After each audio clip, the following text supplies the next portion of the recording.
Estas fueron las rayos X que vio el traumatólogo que me vio a un año de la cirugía en el Hospital Israel Ranores Barça, bajo la compañía de la licenciada de enfermería, que puede dar fe de lo que digo, donde el mencionado me dijo que la fractura ya estaba consolidada perfectamente, pero no es lo que yo observo cuando señalo en la flecha roja.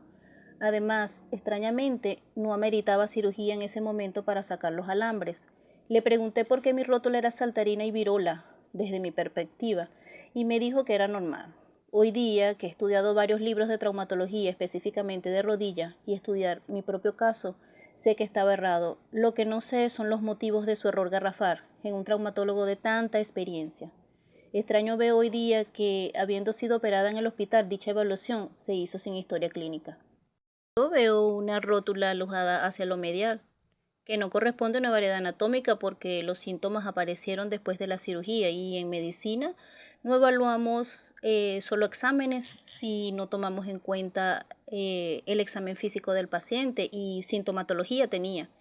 Es decir, nunca antes en mi vida había tenido esos síntomas, luxación medial clara con la flexoextensión de la rodilla, la llamada rótula saltarina y virola o visca como yo la bauticé. Esta rayos X la vieron varios traumatólogos en aquella reunión con directora y subdirector del hospital Israel Ranores Balsa cuando solicité el cupo quirúrgico que me fue negado por el silencio de todos. Ninguno advirtió o lo advirtió y decidió callar, haciéndose de esta forma cómplices de sus colegas de especialidad y negándome a mí el derecho que tengo a conocer la verdad de mi padecimiento. De hecho, esta rayos X la vieron también los traumatólogos del Seguro Social y no dijeron nada. ¿O será que está escrito en la historia clínica? Nótese además cómo se ha perdido al parecer espacio articular entre la tibia y el fémur. Estos son signos de artrosis temprana. En el transcurso de mi evolución, al desinflamarse la pierna, una vez que se desprendió el émbolo que produjo el tromboembolismo pulmonar del pulmón derecho en abril del 2021, aclaro, al que estuve expuesta por el tiempo de encamamiento al no poder movilizar la pierna y sin terapia antitrombótica en la cirugía del 4/6/2020, coincidiendo este tromboembolismo con una insuficiencia suprarrenal post-COVID y el consumo de esteroides tipos de Flazacort, los alambres de cerclaje se hicieron muy evidentes y dolorosos. Aunado que comencé a ver la rótula, hasta ese entonces la rodilla era una masa compacta muy inflamada y donde no se distinguía la rótula. Me percaté que la rótula con el movimiento de flexoextensión saltaba y se veía claramente lujada hacia la parte interna de la pierna. Yo le llamaba la rótula saltarina y virola o visca. Hoy día sé que esa rótula virola corresponde a la ruptura del ligamento colateral lateral que no fue reparado en la cirugía del 4/6/2020 y que no era evidente hasta que se desinflamó la pierna, coincidiendo con la visualización, acompañado de dolor incluso con el roce de la ropa, de los alambres de cerclaje y que representaban una amenaza de ruptura de la piel con las flexiones en la terapia, además que favorecían la pseudoartrosis. Hoy también puedo hablar con propiedad que la rigidez articular cuyos traumatólogos del Seguro Social decían era totalmente normal por la cirugía de rodilla y por mis patologías de base, fibromialgia y síndrome de Sjögren, es totalmente falso, pues la rigidez en mis rodillas antes de la cirugía correctiva del 19 de mayo del 2022 corresponden a tres causas específicas en mi caso. La hemartrosis no drenada adecuadamente que generó la fibrosis exagerada que encarceló todas las estructuras articulares blandas, la mala técnica del obenque que ocasionó la pseudoartrosis y la luxación o dislocación medial debido a la ruptura del ligamento colateral lateral no reparado. Para mí es tan aberrante todo esto que esos traumatólogos del Seguro Social mismos que me vieron en el hospital Israel Ranores Balsa en el 2020 digan que es normal que yo tenga la rodilla así, con esa rigidez y todo lo que me ha pasado. O sea, ellos están acostumbrados a dejar a la gente discapacitada por lo que veo y eso es totalmente normal. En esta imagen extraída del artículo Osteoartritis de rodilla postraumática, rol de la inflamación y de la hemartrosis sobre la progresión de la enfermedad, solo para aclarar que estoy expuesta a padecer de complicaciones crónicas que incluso pudiera llevarme a un futuro no lejano a necesitar una prótesis de rótula, no lo sé, no soy experta. Me gustaría que los expertos hablaran sobre esto. Propensión que se pudo haber evitado si los médicos traumatólogos que me trataron los 3 días, 2, 3, 4 de junio del 2020, con la mano en el corazón, si es que lo tienen, y apegándose a las normas éticas que deben prevalecer en nuestra profesión, me hubiesen dado un trato apegado al juramento hipocrático. En todo caso, colegas, lo lamento. En esta vida tenemos la oportunidad de hacer lo que nos da la gana. Eso es cierto. Tenemos la libertad y el derecho de pensar, decir y actuar como nos plazca. Pero también tenemos el deber de responder por las consecuencias que generan en otros nuestros pensamientos, palabras y actos. Ustedes me causaron un grave daño y por ello deben responder disciplinaria, civil y penalmente. Espero en las autoridades hagan lo correcto, porque es lo justo y el deber ser. Las responsabilidades individuales y grupales deben ser determinadas y con base a esa responsabilidad cada uno de ustedes debe pagar.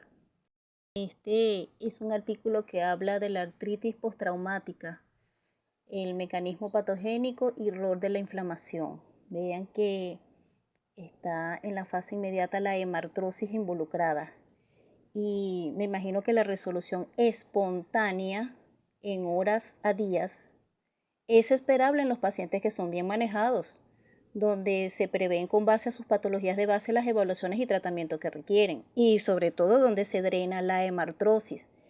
En mi caso era muy difícil que la resolución fuera espontánea por cuanto la sangre no fue drenada antes de las 24 horas, bueno, mejor dicho, nunca. Simplemente se coaguló y desencadenó toda la cascada inflamatoria que desencadena la sangre en la anticuración hasta convertirse en una fibrosis pétrea que dañó mis cartílagos quizás. Vean la primera imagen, la de la izquierda, es del 8 de junio del 2020, es decir, la primera cura que hicieron mis familiares, donde además me percaté que tenía 3 quemadas que nadie hasta ahora ha explicado, porque yo entré a quirófano sin ninguna lesión porque mi fractura fue cerrada. Y en la historia clínica no describen estas lesiones porque obviamente no estaban. Los fiscales nunca les preguntaron a los que operaron y a los cuales entrevistaron en calidad de testigos. Y el residente que describió cuán perfecta fue la cirugía, porque hasta el momento el especialista que operó ni siquiera se le ha participado que está en curso esta investigación, ustedes entenderán a qué se debe esto. ¿Alguien que sepa de leyes me puede explicar a qué se debe eso? ¿Cómo es posible que todavía a la fecha de hoy el principal responsable de la investigación no tenga conocimiento que se está llevando a cabo la investigación? ¿Alguien que me explique?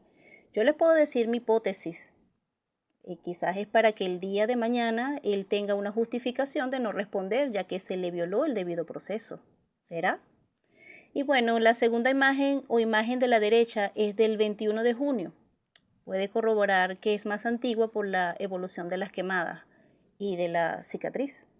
¿Acaso ustedes no ven que la rodilla está más inflamada que la del 8 de junio? Yo sí lo veo claramente. ¿A qué se deberá esto? Pues no lo sé. Esta es mi pierna para el 16 de julio del 2020. Se mantenía muy inflamada y roja, tal como se puede ver. No era producto del bronceado. Para ese entonces no me podía parar de la cama y no llevaba sol. Tenía manifestaciones neuropáticas tipo parestesias. Hasta el roce de la sábana me dolía. Muchísimo dolor para hacer ejercicios isométricos. Prácticamente era imposible, por cuanto intentar contraer el músculo cuádriceps me ocasionaba un gran dolor a pesar de que estaba tomando oxicodona, un analgésico potente tipo opioide. Además, no podía levantarme de la cama, ni elevar la pierna, ni siquiera elevar el talón, menos la pierna completa. Con la cirugía del 4/6/2020 padecía anestesia dolorosa, disestesia, manifiesta por sensación de ardor que quema y eleva la temperatura, es decir, una eritromelalgia secundaria a la cirugía, hiperestesia, hiperalgesia y alodinia. Cuando se tornaba toda roja, el dolor llegaba a 10 en la escala analógica del dolor. Aquí podemos observar a mayor detalle el eritema con inflamación de la piel y aumento de la sudoración en el dorso de pie derecho y en la planta del mismo pie, eritema, inflamación y descamación correspondiente a un cuadro sindrómico de eritromelalgia. que se instaló después de la cirugía del 4 de junio del 2020 y que afortunadamente con la liberación de la gran fibrosis de la rodilla rígida en la cirugía del 19 de mayo del 2022 desapareció. Dependiendo de la temperatura ambiental, el dolor variaba de 3 a 4 a 7 a 8 en la escala analógica del dolor, aún tomando opioides y gabapentina. Observen el tipo de sutura incorrecta, incluso utilizada para una superficie articular, hasta eso. Que además al no habérsele drenado adecuadamente la hemartrosis estaban los puntos a tensión, rompiendo la piel de uno de los bordes. Oye, qué terrible, qué suturas tan patéticas, tan terribles. No puedo entender este tipo de suturas cuando habían 7 a 8 médicos en quirófano, tal como aparece en la nota de anestesiología. ¿Y cómo me hacen una sutura tan mediocre como esa en una superficie articular? Estaban los puntos a tensión. Fíjense que se rompe la piel en uno de los bordes. La pierna estaba muy inflamada y roja, signo de mala vascularización. La literatura dice que las sensaciones de dolor que se originan en el sistema musculoesquelético forman el grupo numéricamente más grande dentro del sistema somatosensorial, porque la concentración de nociceptores en el periósteo, los ligamentos y las cápsulas articulares es alta. ¿Ustedes sabían eso, señores traumatólogos, que me evaluaron en el hospital y en el Seguro Social, para tan a la ligera tomarse mi caso?